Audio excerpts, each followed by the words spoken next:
being kept by the board secretary and will be made available promptly to any public requesting them from the board secretary at 25A Leshin Lane, Hightstown, New Jersey. Minutes will be provided at cost in accordance with board policy.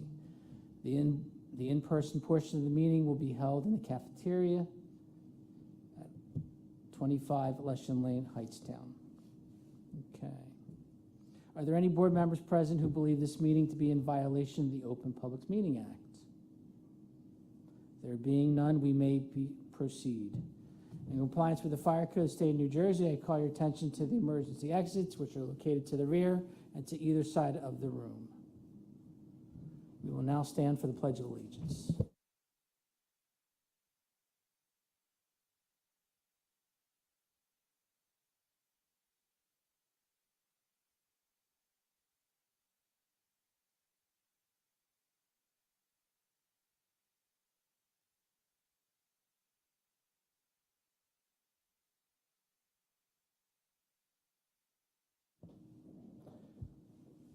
Okay, item C. Election results.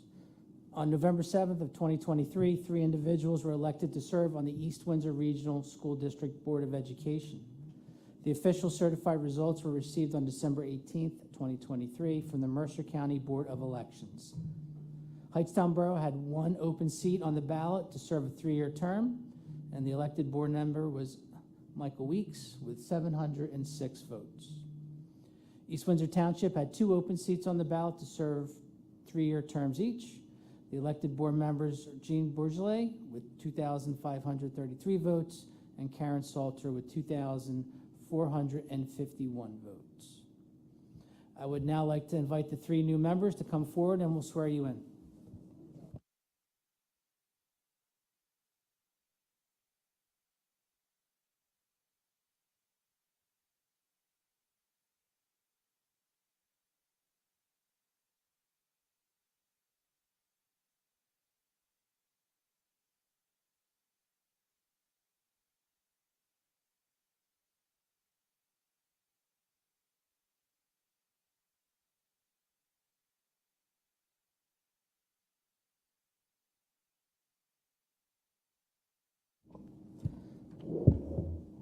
Okay. So, all right, raise your right hand, please. I state your name.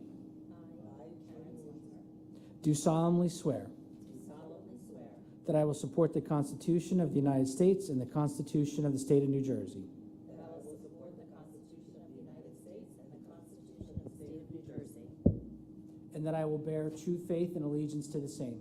And that I will bear true faith and allegiance to the same. And to the governments established in the United States and this state under the authority of the people. And to the governments established in the United States and this state under the authority of the people. I state your name. I, Karen Salter, Do solemnly swear do solemnly swear that I possess the qualifications prescribed by law for the office of a member of a Board of Education. that I possess the qualifications prescribed by law for the office of member of the Board of Education. That I am not disqualified as a voter pursuant to RS 19:4-1. That I am not disqualified as a voter pursuant to RS 19:4-1. And I am not disqualified due to any conviction of a crime or offense listed in NJSA 18A:12-1.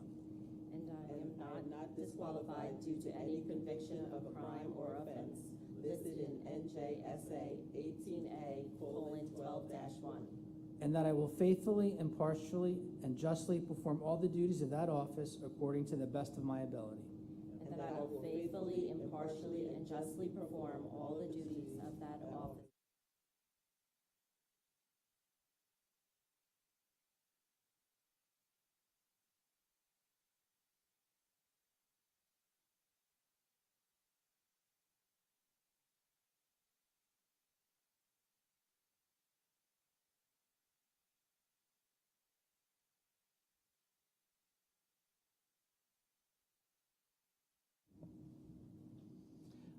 If you could please sign your oath and pass it around, that'd be appreciated. Thank you.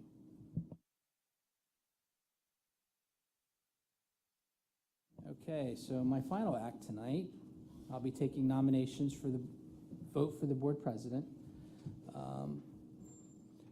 So for the nomination, we just need a first, a second is not required, and then we will be taking a vote in the order nominations are received.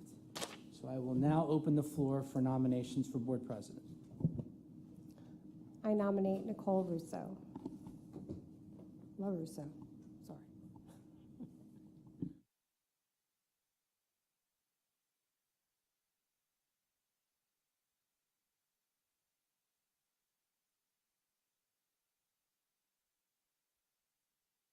Any other nominations? Hearing none, I will take a roll call vote. Nicole Russo. Yes. Ms. Drake. Yes. Ms. Lance. Yes. Ms. Murphy. Yes. Ms. Bougele. Yes. Mr. Weeks.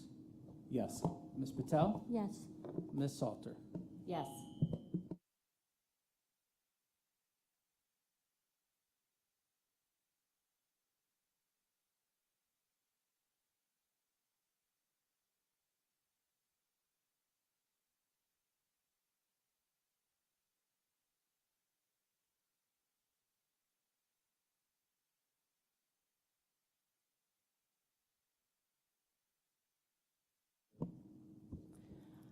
We'll now move on to nominate for vice president.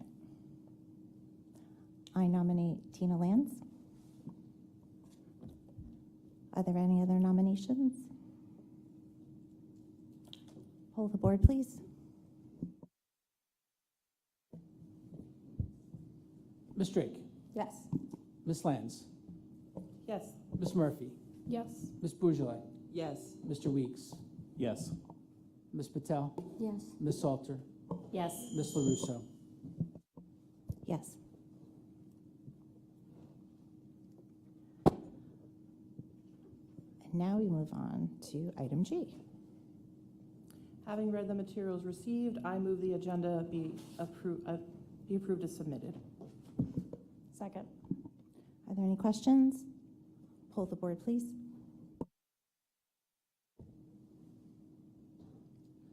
Ms. Drake. Yes. Ms. Lance. Yes. Ms. Murphy. Yes. Ms. Bougele. Yes. Mr. Weeks. Yes. Ms. Patel. Yes. Ms. Salter. Yes. Ms. LaRusso. Yes. Item H. Be it resolved that the East Windsor Regional School District may hold 2 closed sessions at this meeting. These closed sessions concern personnel, HIB report, attorney-client privilege. Minutes of these closed sessions will be made available to the public when the need for confidentiality no longer exists. Second.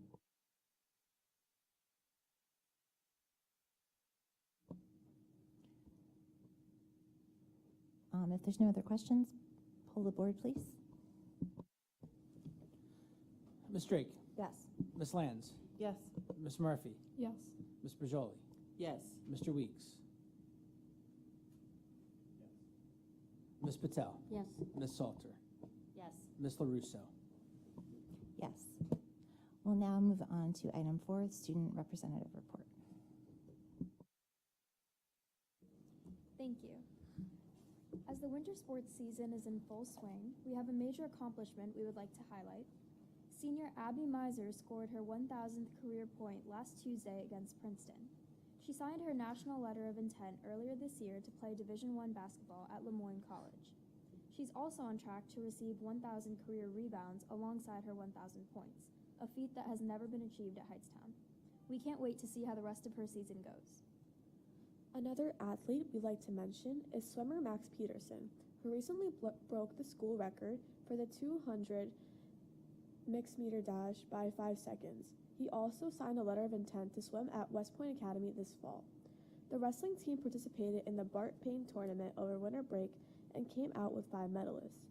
In their respective weight classes, Chris Croppanese received first place, Angelo Randolph and Chase Montgomery placed second, and third place finishes for Sam Lohaus and Stephen Flores. On December 21st, the Hightstown senior class hosted their first holiday movie night, where students showed up to watch Elf, and had the option to buy snacks and drinks. The students had an amazing time, and the event turned out to be a great fundraiser for the seniors. Last Friday, Hightstown DECA went to Keene University for their regional qualifiers. Many students placed well, and about 50 are competing in their state competition later in this year. We wish them the best of luck as they prepare for their future competition. The Hightstown competitive chess team is on a 3-game win streak. They defeated Homedale with impressive wins by Andrew Roberts, Jonathan Menendez, and Robert D'Angelo. We congratulate them on their win. Our drama club will be competing this Saturday at the Thespian Festival in Robbinsville. Those who place well will have the chance to participate in the national festival that takes place later this year. We wish the participants good luck. We wanted to provide you with an update on the suggestion box project that Student Council has been in the process of setting up. It has officially been released to students, and we have already received multiple responses, which we worked through with Mr. Vinson earlier. Students are now able to directly voice their thoughts about the school, and we will do our best to make the appropriate changes. That concludes our report for tonight. Thank you for your time and attention. Does anybody have any questions? I just had one quick question. Happy New Year. I hope you guys had a great break. With the suggestion box, it would be really great if after a couple months, maybe, because it just started, right? If you guys could report out and just let us know if you're continuing to get responses in there, and what actions have been taken on them, and if it's a positive outcome. Okay, yeah. I think we'll that'd be sure to do great. that. Yeah. Thank you.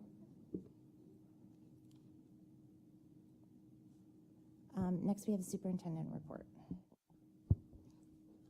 Good evening, everyone. Happy New Year. Anusha Sudipta, thank you very much for a very informative report, as always. I felt like the suggestion box was a teaser. I thought you were going to bring some things to the surface today that may have been suggested, so we have something to look forward to. So definitely eagerly awaiting that. A couple of things I'd like to share this evening. I'll start by just congratulating our newly elected Board of Education members, so Jean, Karen, and Michael. I just want to thank you in advance for this year in terms of your service to the community, and look forward to working with you on behalf of the students and families of our school district. On the agenda this evening, you'll notice a personnel item related to the interim principal at Perry L. Drew School. We've communicated, I think, at a prior meeting that Robert Dias will be retiring in June after a very long service to the school district, over 20 years. And I appreciate the fact that he communicated that to provide some notice in terms of us, seeking his replacement. Currently, Mr. Dias is actually beginning a brief leave of absence for medical reasons. And tonight we'll be recommending that Mr. Jim Grube serve as the interim principal from January through April. So Mr. Grube has been with us. He's served in a couple of interim administrative roles, beginning at Walter C. Black, and actually was at Perry L. Drew School serving as an interim assistant principal. So appreciate Mr. Grube's availability. Mr. Grube is a retired administrator. I will note that. So he's not looking to be here for the long term. He's made that very clear to me, and I don't blame him. But definitely he's a very seasoned individual, varied experiences starting from the teacher level all the way through the superintendent role.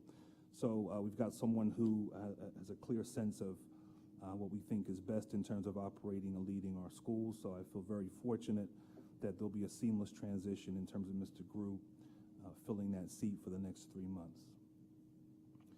Today we had a water main issue, kind of just very abrupt transition here. So today I just want to just a brief notice. Early this morning, we discovered that there was a water main leak of sorts, kind of neighboring the high school parking lot by the water tower and kind of the cemetery behind. So initially we thought it was the borough's pipe. We discovered through investigation, actually it was connected to the school side. So we did engage in some emergency service work to get that rectified. Fortunately, it did not disrupt the water flow to the high school. I think towards the latter part of the day, there may have been a need to reduce some of the water pressure. connected to the high school, but we fortunately did not create any significant disruption. I do want to acknowledge the diligence of our Buildings and Grounds Department, led by Patty Malta. So fortunately, there was minimal to no disruption. And as far as about 4:30 p.m., the issue was rectified, and it's been resolved. Update on strategic planning. So as you know, it's one of our focus goals for this year. If you recall, we were scheduled to have a steering committee meeting on December 18th. At that point, very, very close to that, I was notified that Jesse Adams, the New Jersey School Boards Association liaison, had announced his retirement effective January 1st, 2024. So that changed the meeting structure.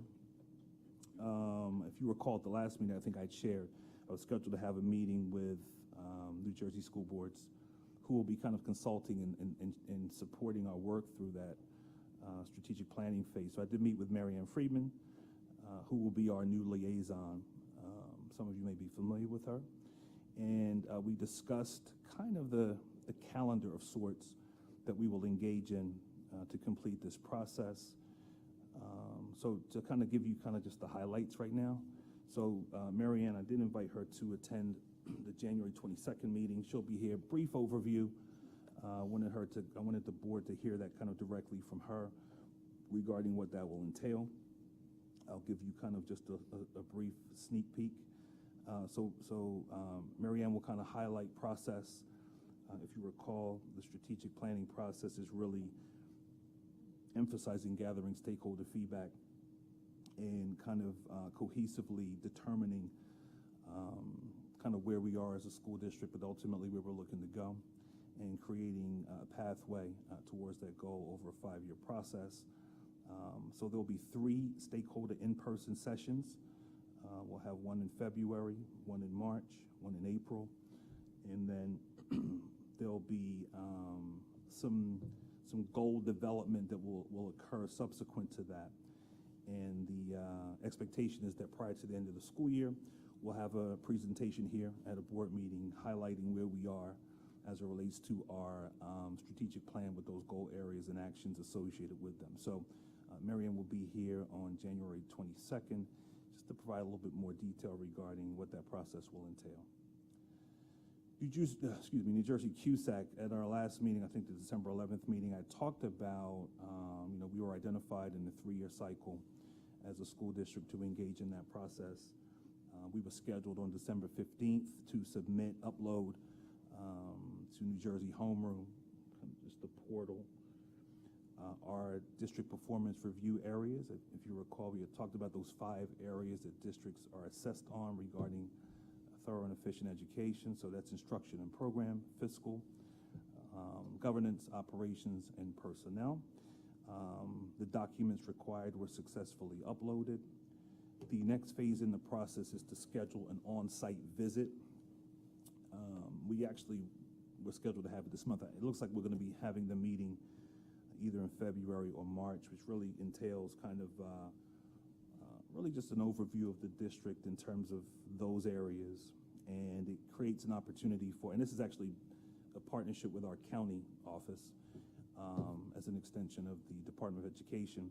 And it's an opportunity to kind of engage in some review of those areas in person. And at times they may ask to see various artifacts that are here. It also entails some building walkthroughs from a facility standpoint as well. So I'll provide an update subsequent to that meeting. The way the process works is that based on us kind of self-assessing, the New Jersey Department of Education then comes back with their comparison score, and that determines the status of the school district for this particular cycle. Just a couple of things as it relates to the January 22nd. As I just mentioned, we'll have a brief overview of our strategic planning process for the year. Also on that night, there'll be an opportunity for some student recognition. We have a calendar that was developed. I shared it with the board yesterday, electronic version, that is. It's a district calendar, but it's an art infusion. So each of the months are supported with artwork that was created by students across each of our schools. Very impressive piece of work.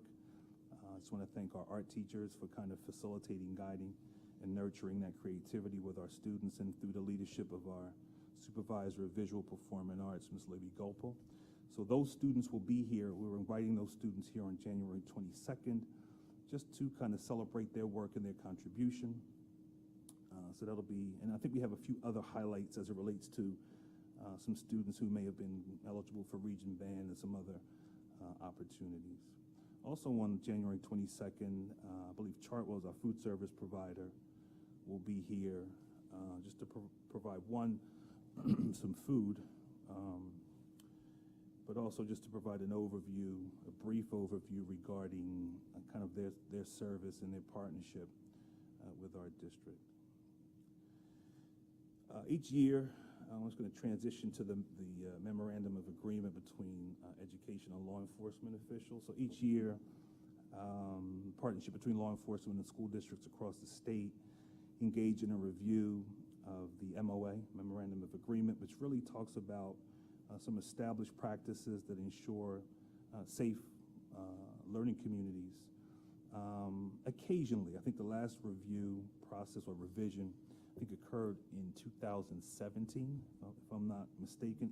But even said, we still engage in the process each year to sit down and just have some discussion. So for us here in East Windsor Regional School District, I meet with, starts with myself meeting with the chief of both of our police departments, Hightstown and East Windsor.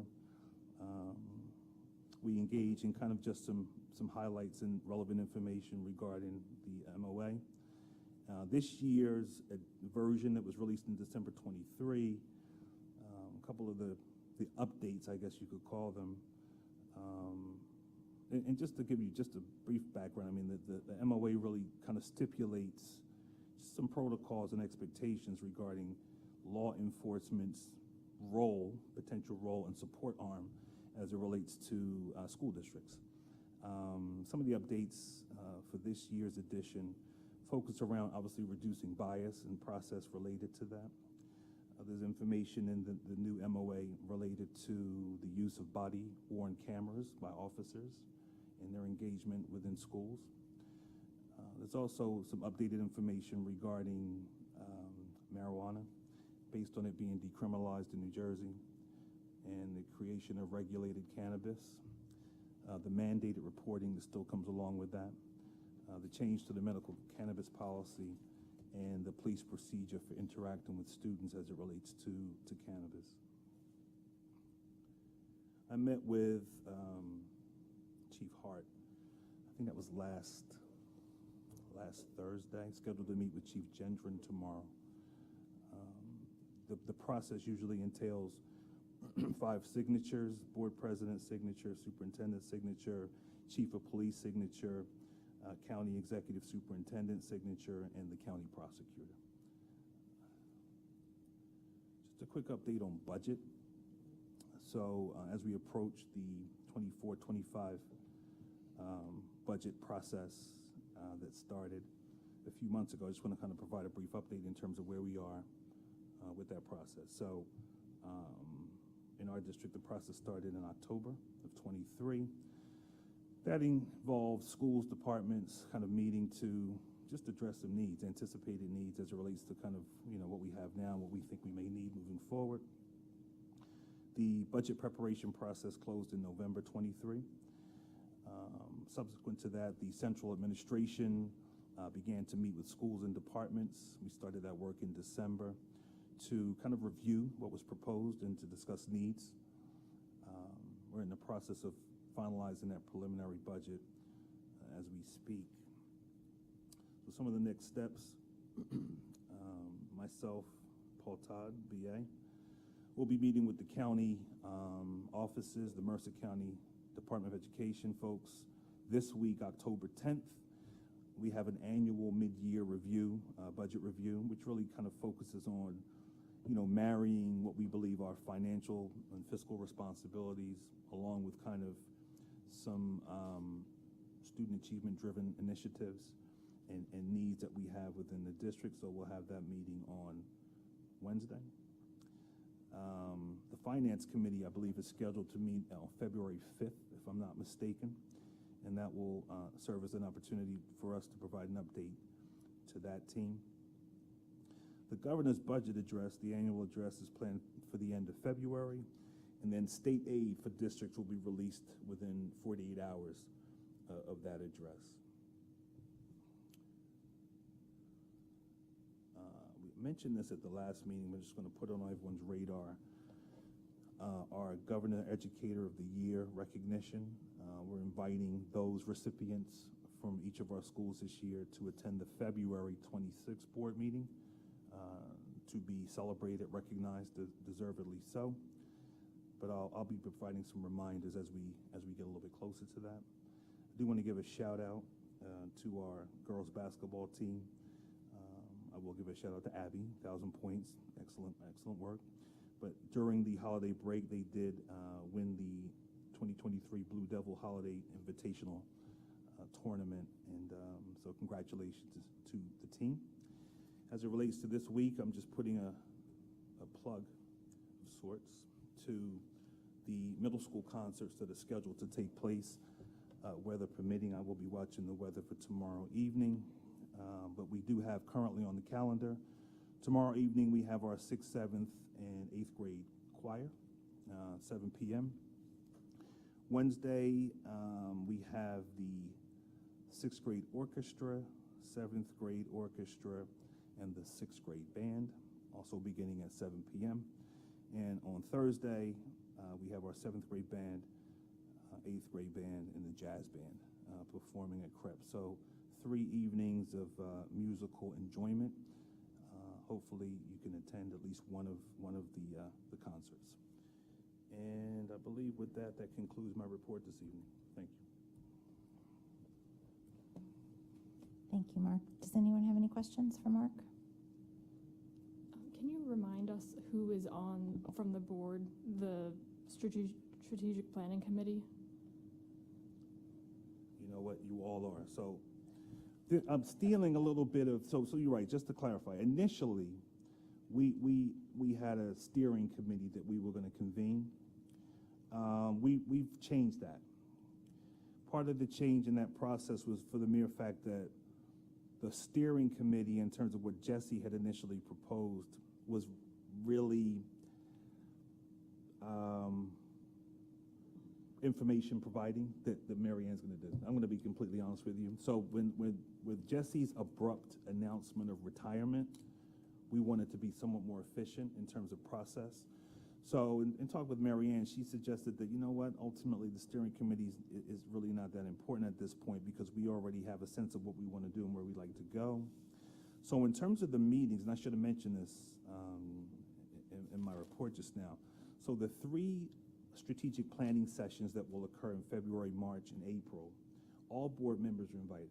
So every board member is invited to participate. You know, subsequent to Mary Ann's presentation on the 22nd, we're going to engage in a recruitment campaign in terms of community stakeholders to participate in these meetings. So board members have a standing invitation to be a part of that. We will communicate those meetings as, technically we'll communicate them as board meetings, but we'll stipulate that no action will be taken. So if we don't have a quorum that night, if we don't have 5, then we don't have to go through kind of navigating that in a different way. So all board members, every board member is invited. I'd like to make sure that we have as much board member participation as possible. All right. Thank you. Okay. Has the Varsity Tutors program is that up and running now? It is. An email was sent out to the parents, I think by Ms. Small, and it said that if we weren't able to attend, Oh, the parent information session. yes, that it would be on the website. Could you refer, I couldn't find it today. Are those up there? You find out. You know when they're going to be posted?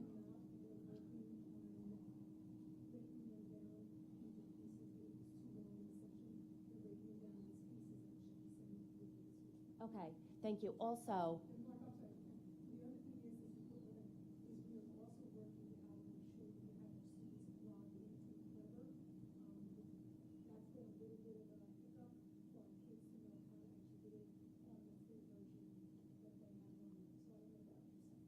Well, my second part was I asked my daughters about it, and they had no idea that these services were available to them. And I was looking at it, and there's help with homework and essay reviews. Will the students, how are they going to be informed about that of the use and how to log in? Because I think there were two pieces. The first piece that we provided an overview to our administrative team. So they have that information that they will then kind of share with their respective teams, whether it's assistant principals, counselors, and so forth. Obviously, the parent sessions also served as the main hub, because by design, we were looking to post the parent sessions on the website. So if a parent had a question, student had a question, that will be a constant reference point in terms of where we need to be. I think the timing with it being right before the break probably wasn't the most opportune timing of that as it relates to us having the video reproduced for us, but we should have that in short order. But the initial step in that process actually was informing our district leadership team, so we all were familiar with the tools, because we wanted to make sure that we could support and communicate where necessary. So that should be up within the next few days. All right. To kind of segue off of Karen's, I'd strongly suggest, or maybe our counselors and especially our case managers for our CST, reaching out to their respective students who they might feel would benefit from it. I think all our students would benefit from it. Yeah, I don't know if it's a reach out, but I do know that for students that we think will be eligible or will benefit from the tutorial work, we definitely have our counselors and case managers communicating in terms of providing information regarding the resources are good for all. So that's a resource that every student can benefit from. I'll follow up with our case managers. I'm not sure what process we have in place, but I do believe that when we discussed the resources, we wanted to make sure we had enough individuals that could provide guidance regarding accessing it. And I wanted to make sure first and foremost that the adults here, we had a sense of what they look like. I think we had to try them on for size a little bit. Yeah, we definitely have a core group of individuals that can guide students and make sure that they're familiar with how they can benefit from the resources that are available.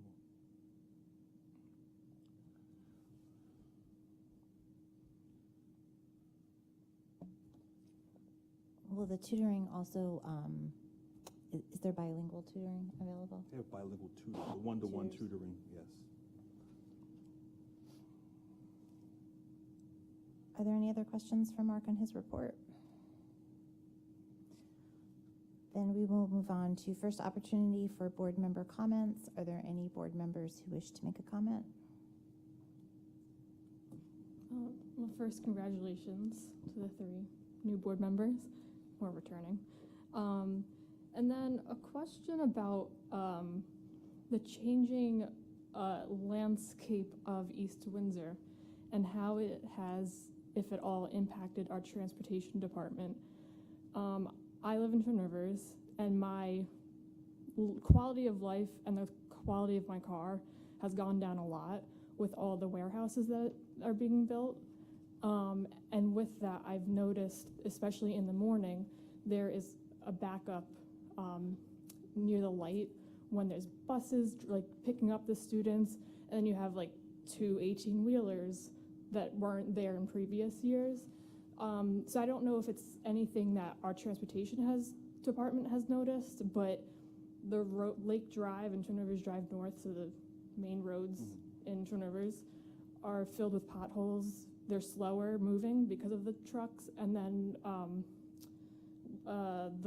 we call it the back roads, but the road connecting Twin Rivers to Heightstown, that is horrendous now with potholes and slow-moving vehicles. I don't know if buses would go on that road, but in case they do. And then also, of course, that road coming from Heightstown, Wyckoff Mills, that's been closed.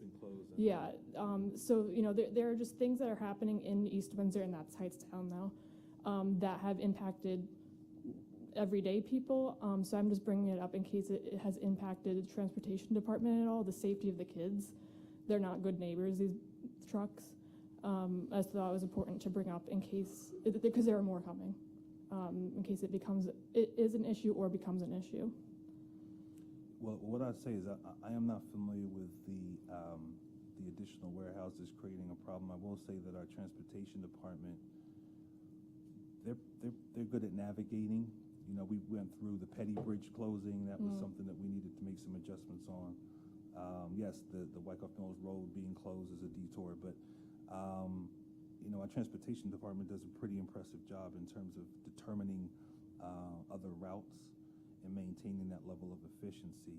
I can't speak to the notion of maintenance and impact in terms of wear and tear to the buses. We can definitely follow up with that. Paul, I don't know if that's surfaced at all, but in terms of like getting around and maintaining the schedule, they do a pretty impeccable job in terms of making that happen. So we have not dealt with that. I haven't felt that, and it hasn't been communicated to me. But I'll definitely follow up with the transportation department. But I think, you know, I share your sentiment, Colleen. You know, the ratables that come from these warehouses. East Windsor Township meeting to talk about it. So on my way here, as I was going over all the potholes, I was thinking, how does this impact a bus that goes over it every day, multiple times a day? So yeah, that would be great if we could ask them. Definitely, if anything. definitely. Since we're on buses, do we have any updates on the electric buses, or are we just, because I see we have bids, but we don't have any bids listed for electric buses. Yeah, we've been really waiting on the state to approve our grant. So really, until that happens, we can't order the buses or the charging stations. So we just got word in the past week that that's starting to move around. So hopefully in the next couple weeks, we'll actually have the grant so we can place our orders. In the meantime, kind of working alongside of that, we have to plan for the implementation of the charging stations, which means we need to slightly have JCP&L expand the service to the bus yard. And if you remember, we approved an agreement a couple months ago to that effect. So we're working through that. We have a few transformers here at the high school that we need to replace, so we need to install a third transformer over at the yard to accommodate that. So we're working on that bid. So you should see something in the next couple months as far as a bid to install those electric charging stations and a transformer. But they're coming. Slowly but surely, they're coming. All right, thank you. Any other board members? Paul, can we put for the next meeting under old business just to see if transportation has any issues? Sure. Thanks. If there's no other board member comments, first opportunity for public comment. Is there anyone from the public who wishes to speak?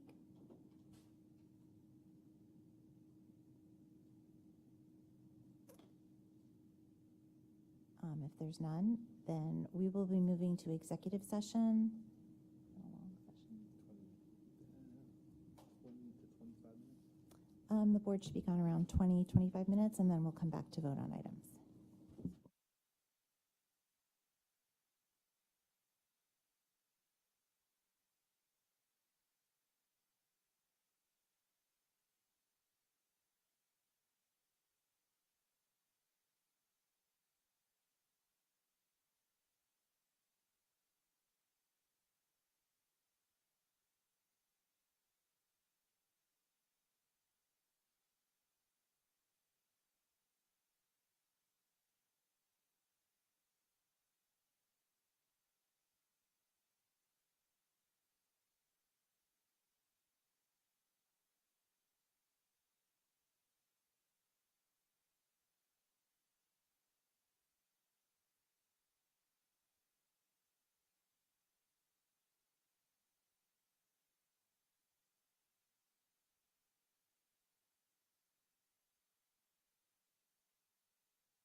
Okay, we're back. Moving on to item 8, old business, proposed committee meetings. If there's any of these meetings that you can't make, please let Paul or myself know.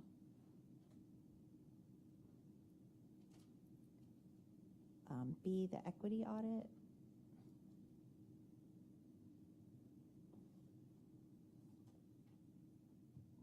Just about the equity audit, what's the next step? Like, is there a meeting scheduled, or is there, like, with all that information that we had, what are we doing next? Next step is to establish or reestablish the district equity team, which will be comprised of district leadership and also building-based representation. That's the immediate next step. So we're in the process of looking at, actually, we had a meeting scheduled when we returned from break, but we actually paused it because we wanted to make sure that based on the audit findings and report, we wanted to kind of revisit where we were and kind of communicate to folks at the building level just to make sure they had an understanding in terms of where we were looking to go.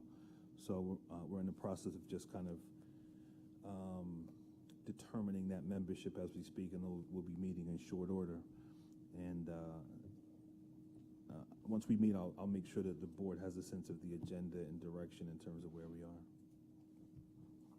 Can we just keep that on old business so it's a reminder, just to check in? Also for old business, I know it's not on there, but if everyone can just review, again, if you haven't already done so, review the list of the board meeting dates for the year, and if there's any that you know you won't be able to attend due to travel or commitments, just let Paul know.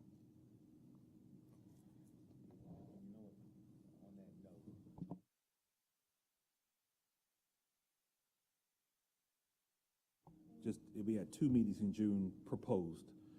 We discovered that the 8th grade promotion ceremony was scheduled for the 17th. We looked at the dates again and determined that we didn't think we needed 2 meetings in June, so we moved away from the 3rd and the 17th, and we're recommending June 10th as the board meeting. So you may just want to just check your calendars to determine if that's, June can be busy for a host of reasons, but we have June 10th as the proposed meeting date for June.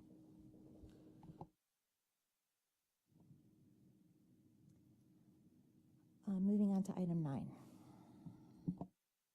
Mandated policies for first reading. A, policy 5512, harassment, intimidation, or bullying. Second. Any questions? I have a question. When I was reading the policy, so, because this is my first one, the line through the policy obviously means that was taken out. Is the bold print what's new? Yes, so whether it's from a state code standpoint, update in terms of whatever the recommended policy may be, when Strauss Esme provides the updated policy, that's the work that they do. They bold what needs to be seen as new, strike through what needs to be omitted. Thank you. Any other questions? Poll the board, please. Ms. Drake? Yes. Ms. Lands? Yes. Ms. Murphy? Yes. Ms. Brajoli? Yes. Mr. Weeks? Yes. Ms. Patel? Yes. Ms. Salter? Yes. Ms. LaRusso? Yes. Item 10. Mandated policies for second